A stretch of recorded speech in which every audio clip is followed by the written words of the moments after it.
Yeah, 100%. Yeah, yeah.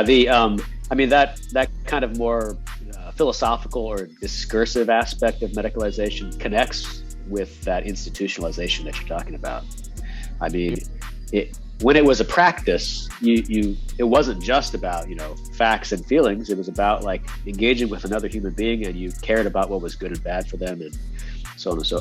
Facts and feelings lend themselves to this institutionalization because that's what institutions can deal with 100%. I mean, I've seen so much of the same thing. I don't remember whether I was telling this to Mike before you got on or whether I said this kind of in my introduction, but my wife has multiple sclerosis.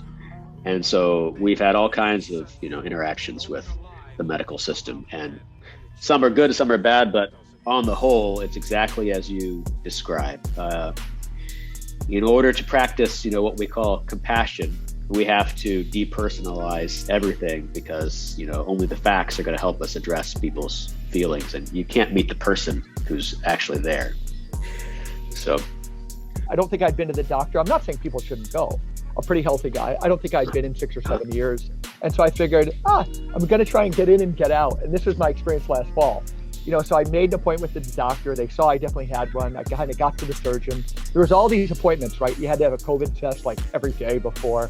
And I was putting a lot of gas money into it. And I was still just trying to stay focused, like I was training for a marathon. And I kind of got in and got out. And then they had me meet with my local, my primary care person. And then we had a nice talk. And then this person said, can we just, it's been like so long, can we just do a physical? And I thought, yeah. Now my physical came out and showed I was healthy, but the number of things they recommended, and I think colonoscopy would be fine. That was one. Now I probably won't do it because they just made me so mad about like everything else.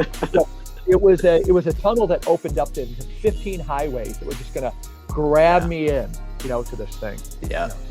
Oh yeah. I mean, it's like the criminal justice system, right? Once you're in, you can't get out. Even if you and it seems to have really, the genie has left the bottle, during COVID. Yeah. There's something about it So there's this collusion between people who think they are totally above that kind of money grubbing stuff because, they're professionals and they're only in it to help people, and all the corporations who, as we saw in COVID, clearly have an interest in.